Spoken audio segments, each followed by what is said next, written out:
Hello, Construction Business TV. It's your girl, Tonia Michelle from ATL, back again with another interview.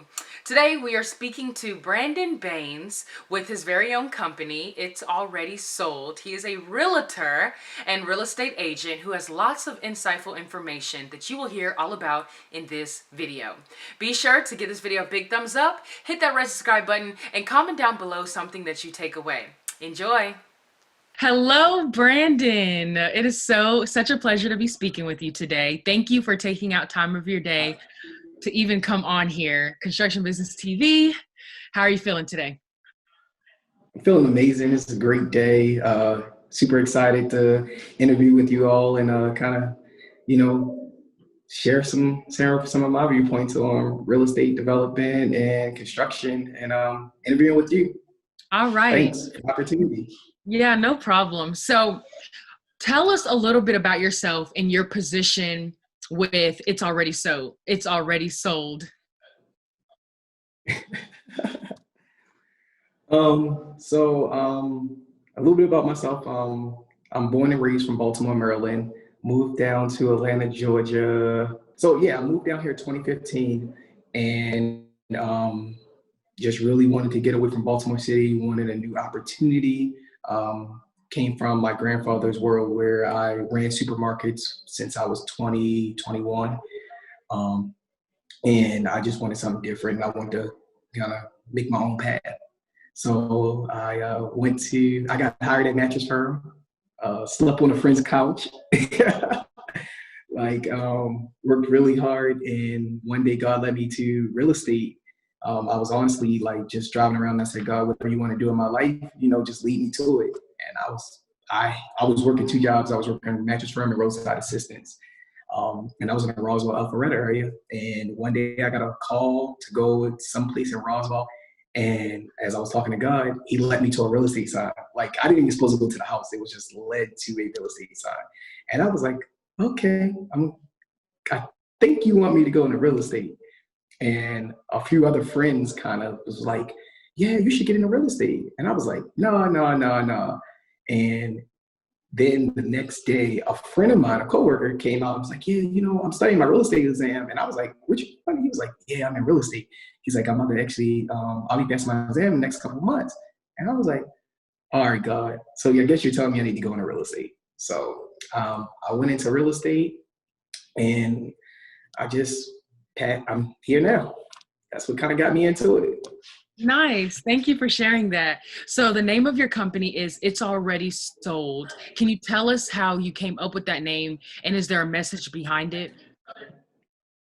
It's Already Sold was really, when I originally got in real estate, it was really mentally because I was like, well, agents want to sell houses. And what is the best way of saying that I've sold a house already? It's already sold. So I came up with that line because I wanted to be a listing specialist. So I wanted to list homes instead of being on the buyer side. And the name kind of, to me, was already spoke for itself. Like, I'm going to sell your house before anybody else can. So it's already sold. And it took a lot of thought and process. My ex-wife actually, her went up with it, and I was like, let's go with that vision. And I was just like, it's already sold, and there it goes today. Nice. So what sets your real estate company apart from others? I know that you said you know a little bit about your story of how it got started, but what services do you provide and you implement in your company that sets your real estate company apart? So what really differentiates us from like every other brokerage is, I'm training agents to consult and be knowledgeable about the real estate industry. Most agents, we kind of go in and we'll say, hey, do you want to buy how many bedrooms, bathrooms you want? You want to go to a Pacific County, X, Y, and Z. That's typically the majority of agents. That's what they ask. With It's Already Sold and what I've really kind of vetted out into this process of creating my company and just how we consult people is really understanding what the buyer needs to know. So when we really think about it, the average consumer lives in a house between 5 to 7 years. So when you really think about your purchasing a home, what is your 5 to 7 year plan? Because Most people, with typical agents, they were like, oh yeah, this is gonna be your forever home, which is not true. So your mindset is, I'm gonna go max out my budget. I'm gonna go get this expensive house, or I'm going to be like, oh, I'm just getting this fabulous house. And then 5 to 7 years, most people kind of get stuck behind because they done bought such an expensive house because they didn't have a game plan, and they wind up saying, okay, I'm upside down, or I can't get out this house, I gotta do X, Y, and Z. Whereas though, if you know that the average consumer is 5 to 7 years, then your thought process when we're going to a consultation changes. Because now I'm saying, hey, what is your plan likely to be the next 5 to 7 years? Are you a newlywed? Are you a bachelor? Because now we need to start thinking about what kind of real estate we need to buy. Because it's an investment, and most people don't look at it as an investment. I have a lot of people that'll say, I'm not an investor buyer, but we have to be honest with ourselves. A home is one of the most important purchases in your life. Like, I mean, it's more important than buying a car. So when you're thinking about that, you have to think, what am I going to do with this asset in the next 5 to 7 years? And if I'm thinking like I'm just going to keep it, then what am I going to do with it? Am I going to refinance out and wind up taking that equity and then buying another house? Or am I going to turn this into a rental property? Am I going to sell it? But if you don't know and you don't have a plan of attack before you even walk in the door, then you're already walking in blind. And so that's where my agency kind of is going to be really differentiating the game, is really saying, hey, there's opportunities out here, and there's also other avenues where you can find out where your community is doing it. Because if you do buy a house and you say, like that bachelor, he's like, I'm a 5 to 7 year plan. If you look at your NPU in your local municipality, which is your neighborhood planning unit, you'll understand, okay, let's say, for instance, I'm in Atlanta, and I think you're in Atlanta as well. Figuring out, like, say, for instance, your NPU around College Park. They're building Airport City. So with that information, hey, this area is about to excel. They're about to put $100 million in this area just for redevelopment. But you going in there and like, I don't know what's going on in my community, how am I going to get my investment out? I know that there's major business going here, so that will automatically increase the value of the neighborhood. So now we're looking at it and saying, what is a great way for you to ascertain more value out of your 5 to 7 year plan compared to you just going into it and saying, I got a 5 to 7 year plan, but I really ain't even looking at the NPU and where the community is taking it. See, that's where a lot of people don't understand. It's like, what is my community going to do? They give you the plan 5 to 10, 15 years. So if you know what the plan is, you can make sure that your investment is headed towards where you want it to go compared to you just don't know. Now we're not playing Russian roulette. Oh, thank you so much. Yeah, thank you so much for sharing that. So I know that you have so much knowledge about real estate throughout the years and stuff. With your company now, is there a team that also works behind it as well? And how big is your team? So our team is pretty huge. I'm not gonna say huge, but let's think of it like a military ops unit, right? We have specialists, people that are specific in their field that really do what they do best. For instance, a young lady named Asha, she's kind of head of like what's the word called? Like my background check. It's like she does all the background information, all the research and data, and kind of gives it to me raw so that I can really do is kind of compile certain things to kind of benefit either the agent, developer, or whoever. I have a strategist, and then I have an operations manager. I also have like a couple of other account partners, like for instance, my board. Like my grandfather, he kind of assists me more in business and making sure that the right moves are made in regards to how I'm infrastructure and just it's already sold itself, as well as other business ventures that I'm going through. And just financing, I have a lender that is a regional manager. So he gives me a lot of information in regards to what's going on in the market, the industry, as well as self-knowledge of study. So I'd say it's about a group of like 6 or 7. And then right now I'm actually recruiting November 12th. I think I sent you the invitation for our launching for our brokerage to actually start going out to train and develop agents. Nice. And yes, I did get that. Thank you. I wanted to ask you, I wanted to ask you, oh yeah, so you mentioned about how your employees have specific duties. Can you share with me a little bit about your specific duties and what exactly does a typical day in your work office look like for you? Wow, typical day of my work office. I'm very, I guess, somewhat athletic. I work out a little bit, so typically not in the morning. Mornings more of me mentally getting myself prepared as I wake up and kind of just get myself centered. More evenings is more my runner, my athleticism. Typically, my mornings kind of start off like just checking my email, seeing where I'm at, talking to the team, kind of we're always strategizing, really, truly, just different avenues. I really specialize just myself in marketing and generating business. I'm very creative, so I really think outside the box. Um, Most of my team knows like my favorite line is massive action causes massive results. So we do a billion things in multiple directions just to make sure that regardless of whatever outcome's going to come, we're going to get some type of activity regardless. So that's mainly what I kind of compose is, okay, what are we doing? How can I make the biggest impact that I can, as well as make it where as though it really is going to change.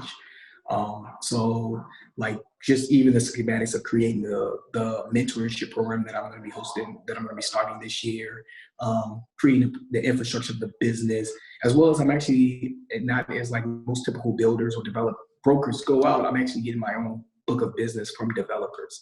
So even at that, this brokerage will be specializing mainly in new construction development. So I actually do go out and talk to developers, see what their needs of business is, and try to see how we can work and how my business can be more of a benefit for them and making sure that the consumer understands what's going on.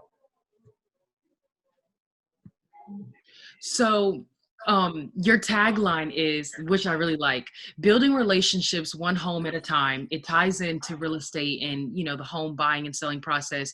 But how specifically do you ensure that you give your clients the best, service and ensure that the relationship between you and your client is built? So it all starts at the beginning introduction. I mean, it's building relationships one home at a time. When you, like I said, we go into the consultation. So first you have to understand what the buyer need is. You have to have that deep dive. What is your disappointment?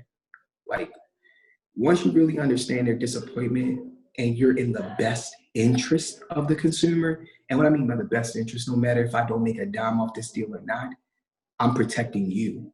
Even if this is me giving up my commission. I've literally have been in situations where I'm misguided information on a brokerage deal. And I told the family, like, hey, you know what? This community actually has lawn maintenance included. The developer came back and said, oh, we don't. And it was a miscommunication with being a developer. And the buyer was on a contract. I had to call her. It was about, I think, 30, 45 days. I said, let me let you know this now. If you want to cancel your contract, you can cancel your contract because I misinformed you. I didn't wait till the buyer walked into the deal and then said, oh, you know what? It's not. You have enough time right now that we can cancel this. You can keep moving forward and you won't have no issues. And it's really that relationship of saying, I'm making sure that you completely know that this is in the best interest of you. And also with relationships comes is making sure that you are a local market expert in any phase of the game, regardless whether we're investing or whether we're sitting here representing you as a rental agent, customer. You have to know that everything, and you need to know the detail of what you're doing. And if you're more knowledgeable about that, that's going to automatically come with the relationship. So that's where we really come is really understanding the customer and being available. A lot of agents typically get that insight of they're not available, they don't answer the phone. I've been in a position where I've managed 39 contracts by myself within 3 different communities, and that includes managing agents and managing a developer. And if you don't know, 39 contracts in real estate is a lot of freaking deals at once. Like these were all different areas and phases of construction, 3 different communities. Like, so it was like, how do you keep that relationship? You keep your phone on. Hey, what's going on? Blah, blah, blah, blah. I'm always responding to emails. There's not an issue why you cannot get in contact with me. And that was with 39 different families, as well as still selling. So still selling, managing contracts, and talking. That's why I say accessibility is going to be a very important part. So being a realtor for some years now, have you seen like a trend in when home selling and buying is higher in specific seasons, rather than other seasons like summer, fall? When do you see that the trend is highest for people to buy and sell homes? The trend typically, at least the last couple of years, my trends is normally is spring. Spring is going to be what I call the biggest part of the market due to job transfers, and people trying to really get their child committed to a school, and it kind of and then it kind of goes from there. So then you're going to get more into your fall, whereas though people are kind of serious, but they're kind of saying, I'm setting up my goals for next year. So if they're out during the winter or the fall is what we call it, they're serious buyers or sellers. They're really ready to get out there. There's an immediate need for it or something's going on. That's typically your winter people. And then when you get more into your winter needs, that's where people start to get prepared for their listings. I'm going to get ready because I know, hey, January coming around, I got my big bonus. My job is calling me saying, hey, we got some other opportunities and you might have to move out or transition. So that's when you start getting your winter guys where they're starting to say, hey, I'm thinking about selling. What should I do to improve my house? Nice. So of course, we're in a pandemic and COVID occurred and all that stuff. How do you think that that's impacted for you as a real estate agent and maybe even other real estate agents as well, and real estate in a whole? How do you think COVID affected? Can you share a little bit about that, like how the pandemic affected real estate as a whole? So I'm going to go with the factual part of it. I'm not going to go too far off into what my opinion is. I can enlighten a little bit, but we go to more the factual. The pandemic really it exposed what was already out there. There was definitely a need of homes. We were already at a shortage. And then what happened was the home buyers who already had houses that were on the borderline of selling, they didn't want to list their homes because they didn't want people in their house. So now what that did was cause an influx in new construction, whereas though now there's no inventory on the market, everybody's going new construction. Then with the COVID pandemic affecting the world, it caused a whole bunch of prices to drive up because then you got China where all your manufacturing is coming from. So everything's getting shipped over. We get a 3-4 month gap. We had a lot of inventory in the world or the United States, but then it started to go down because we're still building because the United States never stopped going. So when we caught back up, like right now wood is up 40, 50%. So now it's inflated the price or the cost to build a house. So now that's passed on to the buyer, the consumer. And now we got builders raising price because they know there's the inventory. I mean, where else you're gonna go?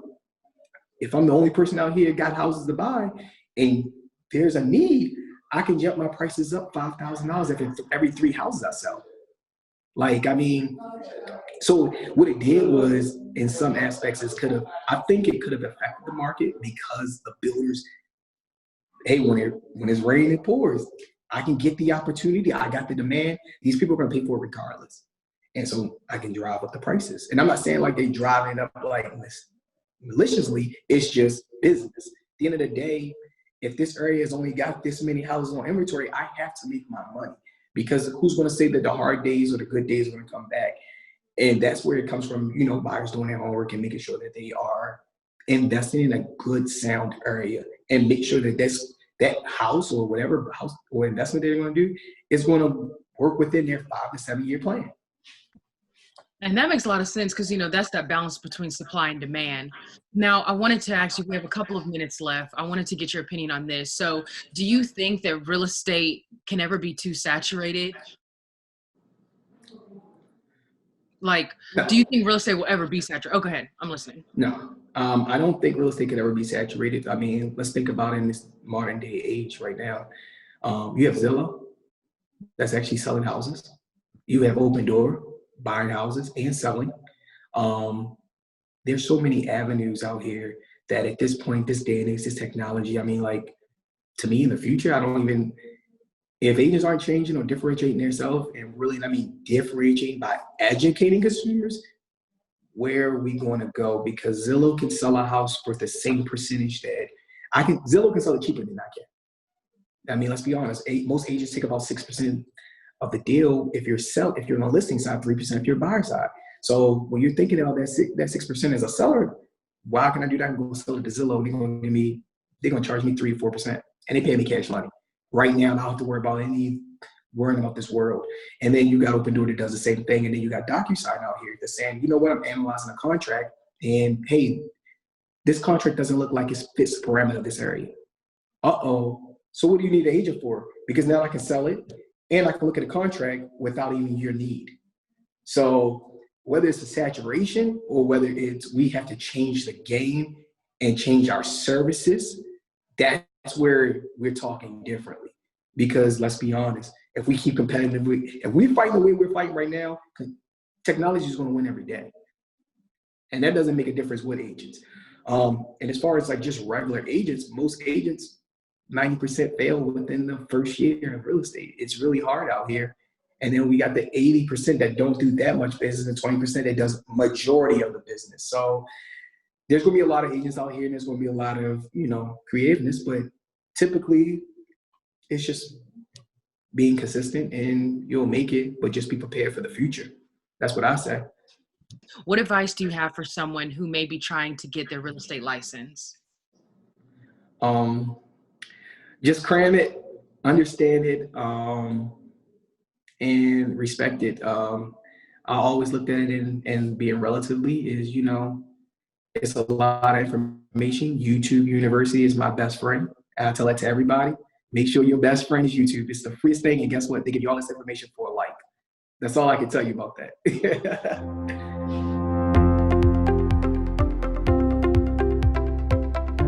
Did you enjoy that conversation as much as I did? If you did, please give this video a big thumbs up. Like I said, hit that subscribe button and comment down below something that you took away because we value your feedback.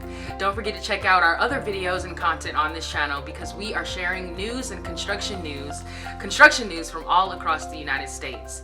This is Tonia Michelle from ATL signing out once again. I'll see you guys next time. Bye.